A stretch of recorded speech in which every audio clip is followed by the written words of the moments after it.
Good morning YouTube. Thought I'd record another video for you this morning. Now, I've recently bought some LNER suburban coaches. You can see them dotted here. That's a Thompson brake, a Grizzly all third and a Grizzly all first. Now they come with NEM pockets, and in NEM pockets are fitted tension lock couplings, which work quite well, they're alright, but they also come with these, which say on the label on the front, which will say alternative couplings for closer coupling between coaches if preferred. So I thought I'd fit some and see what they're like. So here's one of them out of its packet. So it's just it clips together, and I'm assuming this little thing at the bottom pushes up on a ramp or something to uncouple if preferred. Now, my coaches run as fixed rakes of coaches usually. I don't shunt them to split rakes. I may in the future have one or two rakes that split, but there'll be older coaches with tension locks, or we'll fit them with KDs, whatever. So I thought I'd try these closer couplings and see if they actually couple together and if they go around the curves. Bear in mind these LNER suburban coaches have got sprung buffers, so that may prevent or help prevent buffer lock. Pardon me, but we'll see what happens with that. So I'll see about fitting them to one of my coaches and or two of my coaches, and we'll see how we get on. So this is the Thompson suburban brake, as you can see there. It's a very nice coach, very well detailed. And if we pull the tension lock out of the NEM pocket gently, there we go. That's gone. Focusing on that again. Focus, focus. There we go. Right, now we'll clip this gently into the NEM pocket like that. Okay, and then we'll rail it. So let's just pick the camera up and gently. It's a very fragile coach. This put on the rails. So we put the camera down again, and then we'll focus over there. So these two coaches here have already got the close couplings on them. Let's just move that way a little bit. I'll move on to the straight, so we can let's move everything a bit closer, shall we, so we can see what we're doing. Let's couple this up to the Roco with the tension locks, and then I don't know how it works. If it's just oh, that's it. It just clips together. That's very good. So if we bring the Thompson coach around here as well, let's just move the Roco forward a bit so we can get the couplings and stuff straight. Let's just oh yeah, oh, that's not it. That's not it. Let's just angle the camera down. Very professional, these videos, I know. Let's just see what we can. Let's move everything forward a bit so it's all straight. I assume we need a bit of straight track in which to do this. So that clips in there quite nicely. And oh, it's in. That didn't take much, did it? Right, so let's back it up round the corner, and we'll just see how. Well, actually doesn't look too bad, does it? I'm impressed with that. No buffer locking whatsoever. So we just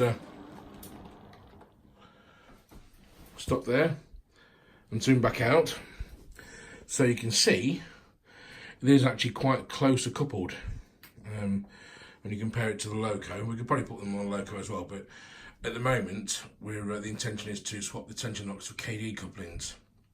So it makes shunting a lot easier. The tension locks are they're a good idea, but they look quite obtrusive and they're a bit of a pain, to be honest. Most of the coaches and wagons, like I say, give me in fixed formations. And wagons, I'm going for all NEM pocket enabled wagons, or fitted wagons rather, so that we can put KDs in all of them, because obviously with the wagons we're going to shunt. So we need some way of uncoupling them, and we'll fit magnets at various places in the goods yard and in this this loop line here, and in the head shunt there as well. and that's a thing for the future, because the KD couplings aren't cheap, and I almost run out of money this month, so I can't really pay to buy anything else. Speaking of which, money and other things, let's just pan around here, past my chocolate bar and my bottle of Lucozade for later, and over to here, and you'll see we have some bogies. 2 of them still in packets, and 1 of them out. Now what I've done is, for my Class 101 DMU, which is a Hornby 101, which is based on the old LNER tooling, so it's got big obtrusive tension lock couplings, which I don't really like, and like I say, I'm going with KDs. Not that we are going to couple much up to the DMU, other than the odd box fan or a horse box.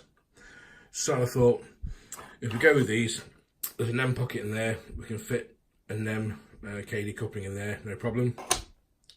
This one's already come with a tension lock fitted to it. This one here has got pickups fitted, if you can see. Not very good in the camera with the packet, I'll take it out of the packet yet. This is the power collecting bogie, the dummy bogie for the power car. Now, a NEM pocket fitted dummy bogie isn't available for it, or if it is, I've not seen one. So my intention is to fit this. This is a power collecting bogie without any pickups or wheels.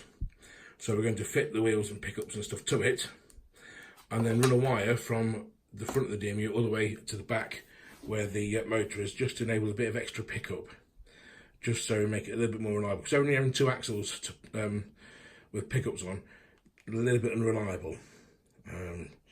Not so bad now we haven't got any insel frog points on the senior section layout, but even so, if it encounters a bit of dirty track, it's liable to stall, and we don't want that. So that's the next thing. Also, my LNER Class 20, as you can see, with it being an X-Lean Roco, the couplings are quite big. Also on this side, the coupling is broken. And I don't know if you'll be able to see from it, let's zoom in. The buffers are absolutely tiny, they don't look like the Class 20. So, what we're going to do is, we've ordered 2 bogie frames. So Hornby took over the LNER tooling when they bought LNER out, and after a few years they updated some of the models. Still use the same tooling, and if you look at a later Hornby Class 20, you'll see it's exactly the same body as the LNER 20, but with larger buffers and NEM pockets in the bogie, in both bogies. Sorry. Now only one bogie is powered, and there's the non-powered bogie got the pickups on it, which is a little bit old-fashioned, but there's no harm in updating it so we can fit KDs to it. And also it needs the head codes fitted, because there's no head codes on it at the moment in the boxes, so we'll get some of those and put them in. And we may even, being as the Class 20 only cost me £25, it's a touring train fare, it's my cheapest Loco, so I may have a go at weathering it at some point in the future, but that will be a subject of another video. Also, just a quick one at the end of this video, you can see my Dapple track cleaning coach there. That I bought from a touring train fair a while ago for £5. Unfortunately, most of the innards are missing, so the vacuum motor is still there, but it's just powered directly from the bogies, so it'll come on as soon as power is applied to the track, which is fine, but it's missing all the other bits. And a friend of mine says he's got some bits for me for it, so we'll be fitting those soon, and we'll make a little video for that as well. So thank you for watching, and I hope you've enjoyed it. I hope it's been a little bit informative for you. And oh yes, also at some point in the future, these Bachmann Thompson coaches will be replaced with new tooling Bachmann Thompson coaches. These are the older ones with the big wide tension locks. You can see the thing developing here. They look great. They're really closely coupled, but they've got horrible plastic wheels, and they like to derail places where metal wheel coaches don't. And to be honest with you, they're not a patch on the Hornby Gresty coaches, the new tooling coach which are there, and they do show their age a little bit with all the mouldings. So we'll be replacing those with new tooling ones as and when we have the money. So watch this space.